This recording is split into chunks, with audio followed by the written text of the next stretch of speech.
तो दोस्तों चलेगा। काफ़ी लंबे समय बाद आप लोग का ये सेशन लेके आए हैं हम लोग। तो पर्यावरण का हमारा 2 सेशन हो चुका था, ठीक है। ये आज हम लोग का पर्यावरण का तीसरा सेशन है। इसमें आज हम लोग देखेंगे आपका अध्याय नंबर तीसरा क्या है आपका, पर्यावरण के विषय में बच्चों की समझ और भोजन, स्वास्थ्य, स्वच्छता। ये 2 टॉपिक अभी कवर करेंगे हम लोग। इससे जितने भी क्वेश्चन बन सकते हैं जो इम्पोर्टेंट उन सारे क्वेश्चन को हम लोग प्रैक्टिस करेंगे। तो आप लोग अंतिम तक बने रहिएगा, ठीक है। और एक बार शेयर कर दीजिए, बहुत कम लोग जुड़े हुए हैं, ताकि ज़्यादा लोग जुड़ पाएँ। और कोशिश करेंगे आगे आपको लोग को लगातार फिर से क्लास आपको कराते रहें। कुछ समस्या आ गई थी जिसके कारण क्लास रुक गई थी। चलिए एक बार शेयर कर दीजिए, फिर आगे क्लास कंटिन्यू करते हैं, चलेगा। और जिन लोग भी अभी तक हमारे बैच से नहीं जुड़े हैं, अभी तक आप जुड़ सकते हैं, क्योंकि अब आप अगर सेल्फ स्टडी भी कर रहे हैं घर में, तो आप एक बार सिलेबस कंप्लीट कर चुके होंगे। तो आपको अपने आप को चेक करना बहुत ज़रूरी है कि आप जो तैयारी किए हैं वो किस लेवल तक हुआ है, ठीक है। तो अभी भी फीस में हम लोग ऑफर दे दिए हैं आपको। प्रयोगशाला बैच में आप 249 है। सहायक शिक्षक वर्ग 3 के लिए अगर आप आज कराते हैं तो 299 रुपीज़ में हो जाएगा, और शिक्षक वर्ग 2 के लिए 499 में हो जाएगा। ये ऑफ़र फिर से अभी स्टार्ट किए हैं आज से। तो देख लीजिएगा, जिन लोग भी नहीं जुड़े हैं एक बार अपनी तैयारी को जरूर चेक करिएगा, क्योंकि अगर आप तैयारी कर रहे हैं आँख मूंद के, अगर आप घर में पढ़ रहे हैं, तो आपको पता नहीं चल पाएगा आपकी कमजोरी क्या है, किस लेवल पे आप पढ़े हैं, वो बुक आपके लिए सफिशियंट है कि नहीं। तो टेस्ट दिलाना बहुत जरूरी है। तो बैच जरूर ज्वाइन कीजिए, एक बार चेक जरूर कीजिए अपने आप को। चलिएगा, स्टार्ट करेंगे पहले क्वेश्चन के साथ। आप लोग लाइव चैट ऑन कर लीजिए, ठीक है। और जिन लोग लेट में देख रहे हो कमेंट बॉक्स में आंसर दीजिए, जो लाइव देख रहे हो लाइव चैट में ऑन करके आंसर दीजिएगा, ठीक है। चलिएगा, पहला क्वेश्चन आपके स्क्रीन पे है, पढ़ते हैं।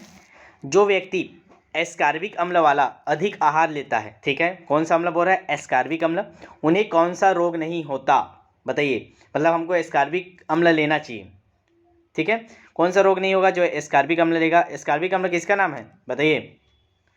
तो आप लोग जानते हैं एस्कार्बिक अम्ल किस में था, विटामिन सी में, ठीक है। तो चलिए बताइएगा, रिकेट्स, पेलाग्रा, स्कर्वी, बेरी, कौन सा रोग नहीं होगा अगर हम लोग एस्कार्बिक अम्ल वाला भोजन ज़्यादा ग्रहण करते हैं, तो बताइए। चलिए कमेंट कीजिए नीचे, लाइव चैट में आप लोग करेंगे, फास्ट करेंगे, ज़्यादा क्वेश्चन करेंगे। तो चलिए इसका सही आंसर हो जाएगा ऑप्शन नंबर ए, स्कर्वी, ठीक है। तो स्कर्वी रोग हमें नहीं होगा अगर हम लोग स्कार्बिक अम्ल वाला भोजन लेते हैं तो, ठीक है। चलिएगा अगला क्वेश्चन देखेंगे, क्वेश्चन नंबर दूसरा।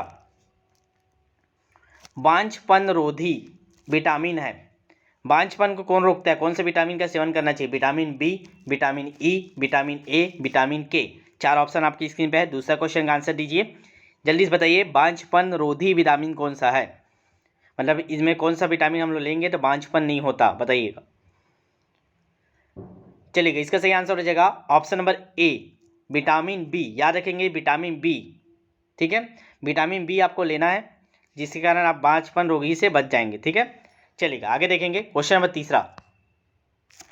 क्वेश्चन नंबर तीसरा देखते हैं, अंडे उत्तम स्रोत है, बताइएगा। अंडे से मतलब अंडे किसका उत्तम स्रोत है, तंतुओं का, प्रोटीन का, कार्बोहाइड्रेट का, वसा का। बताइए अंडे से हमको क्या मिलता है, तंतु, प्रोटीन, कार्बोहाइड्रेट, वसा। चलिए बताइएगा इसका सही आंसर क्या होगा। तो आंसर कीजिए आप लोग लाइव चैट में, अंतिम में बने रहिएगा। बहुत शानदार क्वेश्चनों का सेट आपको करा रहे हैं, इसी लेवल में आपको क्वेश्चन देखने को मिलेगा, चाहे वो सी टेट का एग्जाम हो, चाहे आपका सी जी टेट का हो, या आपका शिक्षक भर्ती हो, तीनों का लेवल समान है। तीनों को हम लोग ध्यान में रखते हुए आपको क्वेश्चन करा रहे हैं। चलिएगा बताइएगा इसका सही आंसर क्या होगा। तो इसका सही आंसर है ऑप्शन नंबर बी, प्रोटीन, ठीक है। सभी को पता होगा अंडे में भरपूर मात्रा में प्रोटीन होता है, आपको डेली कम से कम 1 अंडा खाना ही चाहिए, ठीक है। आप लोग अपने आदत में डालिए, सुबह उठ के एक उबला अंडा खाइए, उसमें आपको भरपूर प्रोटीन मिलेगा, स्पेशली स्टूडेंट को खाना चाहिए। चलिएगा अगला क्वेश्चन, क्वेश्चन नंबर चौथा। चावल तथा गेहूं को नवमित किया जाता है, बताइएगा किसके रूप में, चावल तथा गेहूं किसके रूप में आता है, दाल के रूप में, अनाजों के रूप में, सब्जियों के रूप में, फलों के रूप में। बताइएगा चावल तथा गेहूं किसके रूप में आता है, बताइएगा। दाल के रूप में, अनाज, सब्जी, फल। कमेंट करेंगे आप लोग। तो सभी को पता होगा चावल और गेहूं ये आपका अनाज के रूप में आता है, तो ऑप्शन नंबर बी इसका सही आंसर होगा, ठीक है जी। चलिए आगे बढ़ेंगे, टेस्ट बैच में आपको भरपूर क्वेश्चन कराए जा रहे हैं, जैसा पैटर्न में आ रहा है हम लोग को। जो बुक छपने वाला था उसके सारे क्वेश्चन टेस्ट सीरीज में डाल दिए गए, अलग से आपको बुक लेने की जरूरत नहीं है। लगातार टेस्ट दीजिए, 100+ टेस्ट आपको दे रहे हैं लगातार, अभी हम लोग दे ही रहे हैं आपको। आज भी जुड़ते हो आप तो जब तक पेपर नहीं होता तब तक लगातार आपको टेस्ट क्वेश्चन मिलते रहेंगे, ठीक है।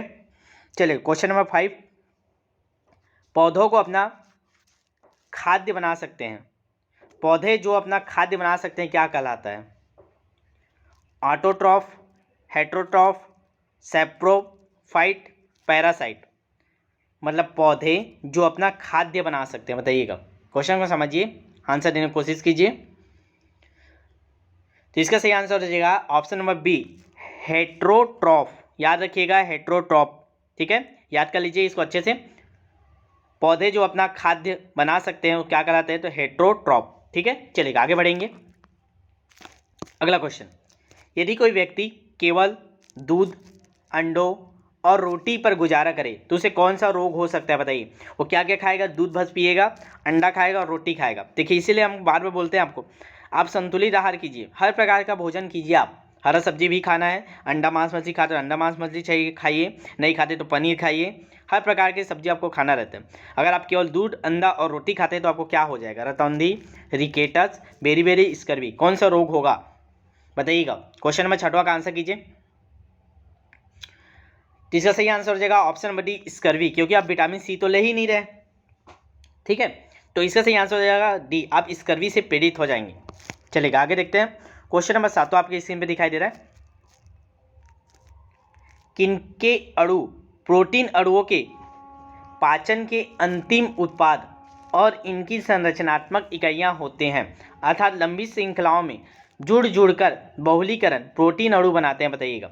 अमीनो अम्ल, प्रोटीन कौन बनाता है? अमीनो अम्ल, फ्यूरिन्स, शर्करा या वसी अम्ल, किससे बनता है प्रोटीन? बताइए, चलिए बताइएगा। जो प्रोटीन अणु का अंतिम उत्पाद क्या होता है? तो इसका अंतिम उत्पाद बनता है शर्कराओं में। तो ऑप्शन नंबर सी इसका सही आंसर होगा, 7 का आंसर होगा सी, शर्कराओं। अगला क्वेश्चन देखते हैं, स्कर्वी रोग का कारण क्या होता है? 8वां क्वेश्चन है, स्कर्वी रोग का कारण। कई बार आ गया, मोस्ट इंपॉर्टेंट आपके सभी विटामिन और उसके रोग, ठीक है। तो इसका ऑप्शन भी पढ़ने की जरूरत नहीं है, बताइएगा। स्कर्वी रोग का कारण होता है किस विटामिन की कमी से स्कर्वी होता है? Vitamin C, vitamin A, vitamin K, vitamin D, बताइएगा। चलिएगा, तो इसका सही आंसर हो जाएगा option number A, vitamin C, ठीक है। तो याद रखेंगे विटामिन सी की कमी से स्कर्वी रोग होता है, ठीक है। चलिएगा अगले क्वेश्चन को आगे बढ़ते हैं, अंतिम तक बने रहिएगा, बहुत शानदार क्वेश्चन, सभी टॉपिक का कभी कवर करेंगे हम लोग। अगला क्वेश्चन है, विटामिन होते हैं क्या होते हैं बताइएगा।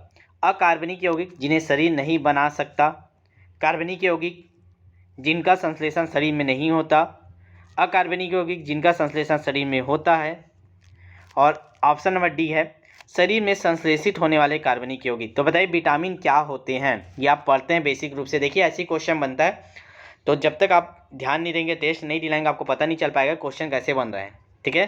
चलिए बताइएगा इसको अच्छे से, एक बार पढ़ लीजिए। चलिएगा इसका सही आंसर क्या हो जाएगा? तो इसका सही आंसर है ऑप्शन नंबर ए, अकार्बनिक यौगिक जिन्हें शरीर नहीं बना सकता उनको विटामिन बोलते हैं हम लोग, ठीक है। अगर हमारा शरीर बना लेता तो हमको लेने की जरूरत नहीं पड़ता, लेकिन हमारा शरीर नहीं बना पाता, इसीलिए हमको अलग से लेना पड़ता है विटामिन, ठीक है। चलिएगा आगे बढ़ते हैं। क्वेश्चन नंबर 10वां, विटामिन ए की कमी से होने वाला रोग क्या है?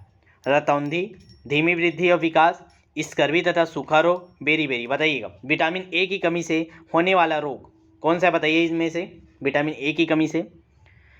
तो इसका सही आंसर हो जाएगा ऑप्शन नंबर, बताइए आप लोग पहले बताइए, विटामिन ए की कमी से कौन सा होता है जी? तो याद रखेंगे ऑप्शन नंबर बी, धीमी वृद्धि और विकास, ठीक है। विटामिन ए की कमी अगर आपको हो जाएगा तो धीमी वृद्धि होने लगेगा और विकास आपका रुक जाएगा, ठीक है। चलिएगा अगला क्वेश्चन, क्वेश्चन नंबर 11, रुधिर का थक्का जमाने के लिए आवश्यक विटामिन क्या है? विटामिन डी, ई, के, ए, बताइएगा।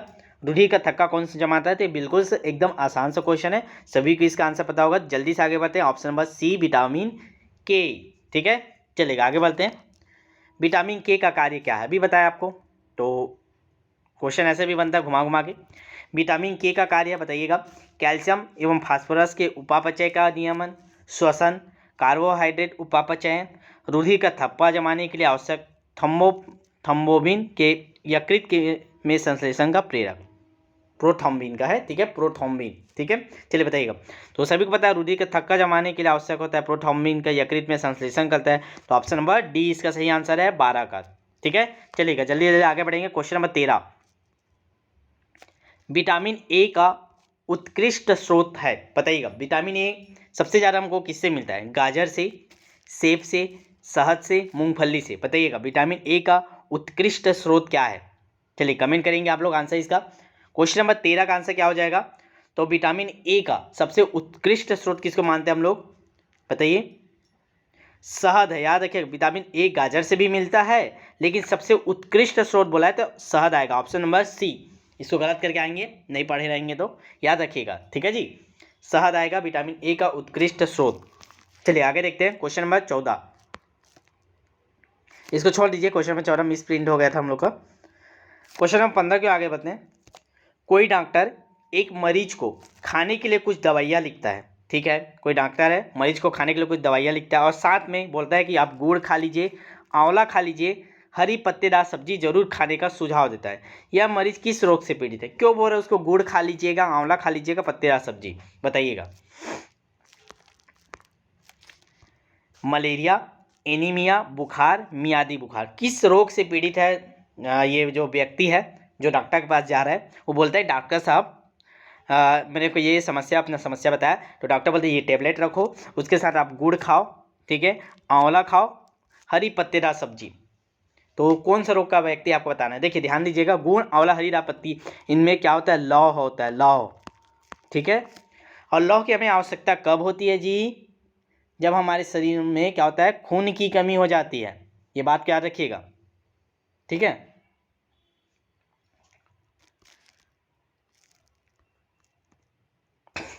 ठीक है, तो खून की कमी के लिए तो आंसर आना चाहिए एनीमिया, ठीक है, क्योंकि खून की कमी होता है। लेकिन आप इसको होमवर्क दे रहा हूँ, इसका आंसर आप लोग बताइएगा मेरे को। स्क्रीनशॉट ले लीजिए इस क्वेश्चन को और ढूंढ के बताइएगा इसका आंसर क्या लेते हैं, ठीक है। ये आया हुआ क्वेश्चन है, ठीक है। तो आप लोग इसको थोड़ा सा मेहनत कीजिएगा, पता कीजिए और उसके बाद मेरे कमेंट कर बताइएगा 15 का क्या आंसर आएगा, ठीक है। इसको होमवर्क करके छोड़ देते हैं, ठीक है। HW इसको डाल देते हैं और आप लोग इसका स्क्रीनशॉट ले लीजिए, स्टेटस में भी अपना डाल के पूछिएगा इसका, अलग अलग व्यक्ति लोग क्या आंसर देते हैं, फिर बताइएगा इसका आंसर क्या होगा, ठीक है। चलिएगा आगे बढ़ते हैं। क्वेश्चन नंबर 16 क्या बोलता है देखेंगे। चलिए क्वेश्चन नंबर 16 बोलता है खाद्य संरक्षण के लिए निम्नलिखित में कौन सा जोड़ा ठीक नहीं है? बताइएगा। आलू का चिप्स बना लो, दूध का पनीर बना लो, सेब का जैम बना लो, कच्चा आम का अचार बना लो। अब बताइए, मतलब हमको ना ये जो इस साइड लिखा हुआ इसको संरक्षित करके रखना है लंबे समय के लिए, तो क्या बना के रखे तो लंबा समय तक रहेगा? बताइएगा। आप लोग बहुत यूज़ करते हो ना, चलिए बताइएगा क्या ख़राब नहीं होगा, कमेंट कीजिए क्वेश्चन नंबर 16 का आंसर।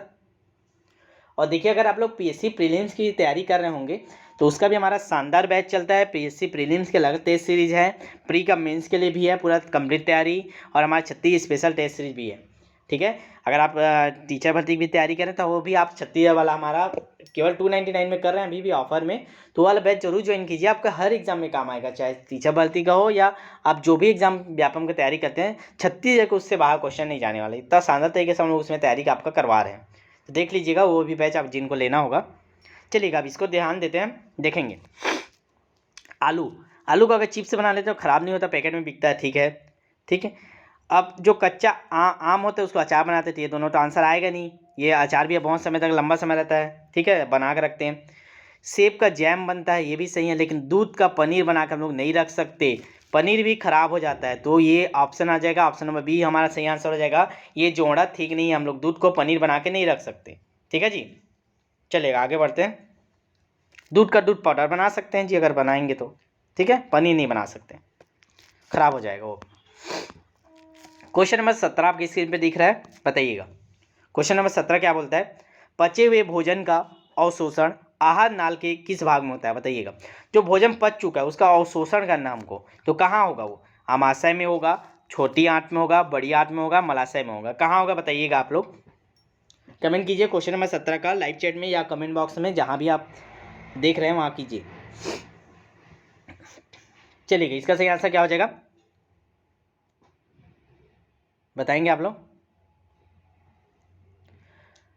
चलिए तो इसका सही आंसर हो जाएगा ऑप्शन नंबर बी, छोटी आंत में। याद रखिएगा, जो पचा हुआ भोजन होता है उसका अवशोषण कहाँ होता है, तो हमारी आहार नाल के छोटी आंत में होता है। ठीक है जी, चलिए आगे बढ़ते हैं।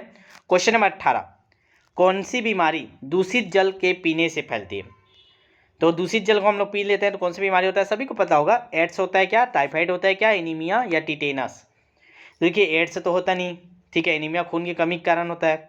टिटेनस तो कोई जो जंग लगा हुआ वो हो जाता है, चुभ जाता है तो, या कुत्ता काट लेता है तो, ये सब टिटनेस का वो लगाते हैं, तो ये भी नहीं होगा। ऑप्शन हमारा सही है टाइफाइड। याद रखेंगे, दूषित पानी पीने से हमको कौन सा रोग होता है, तो टाइफाइड याद रखिएगा आप लोग। ठीक है, चलिएगा आगे बढ़ेंगे, अगला क्वेश्चन लेते हैं।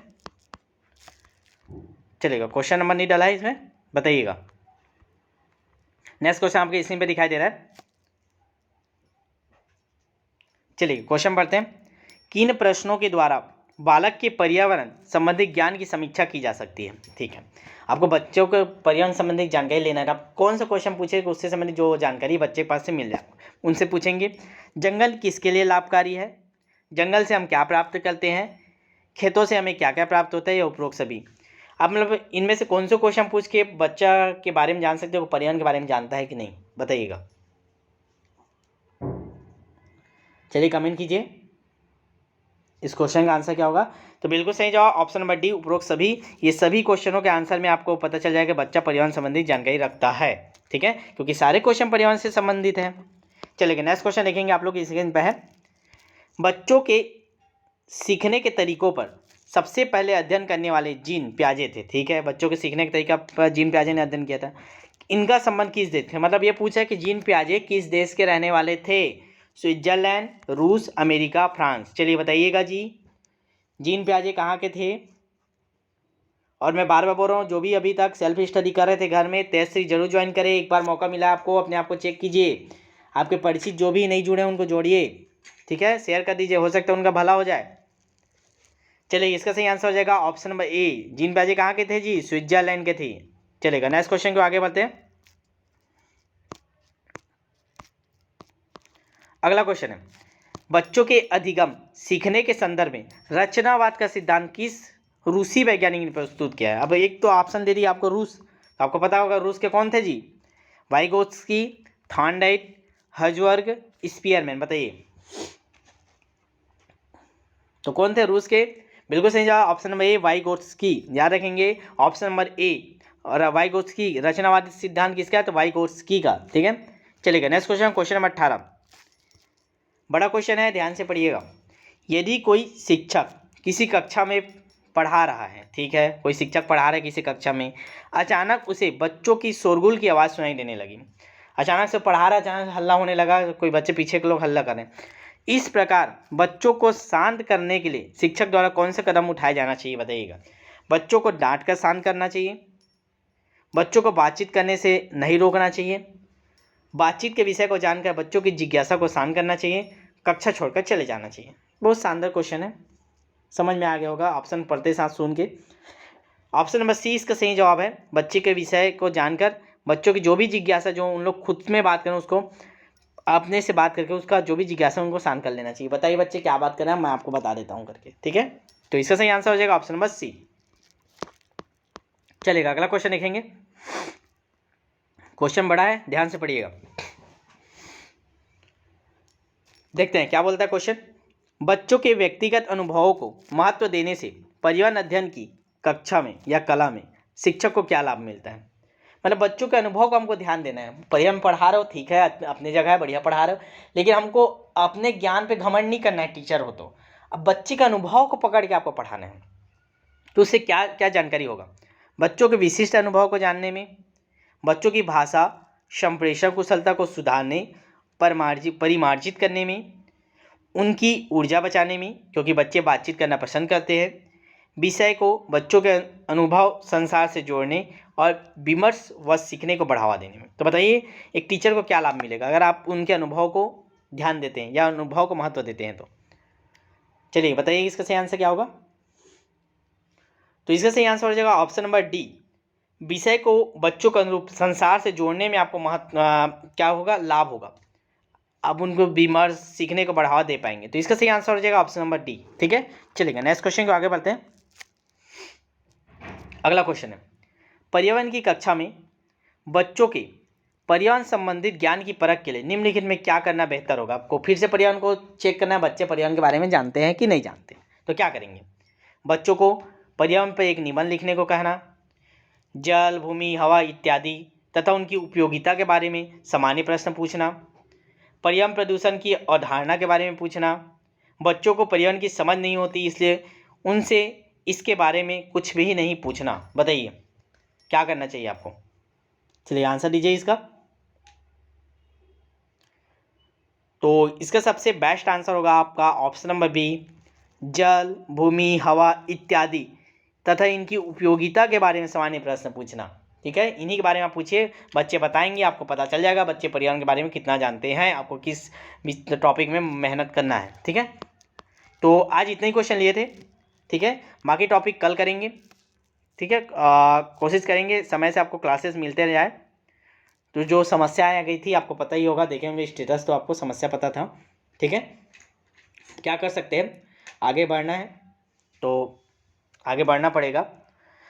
ठीक है, बस आप लोग क्लास को शेयर कर दीजिए, और काफ़ी लंबा समय बाद ये सेशन हुआ है तो दबा के शेयर कीजिए। और जिन लोग भी अभी तक हमारे बैच से नहीं जुड़े हैं, एक बार फिर से आप ऑफ़र देख लीजिए, आप लोग जुड़ जाइए, क्योंकि आप सेल्फ स्टडी कर रहे हैं फिर भी आपको चेक करना ज़रूरी है।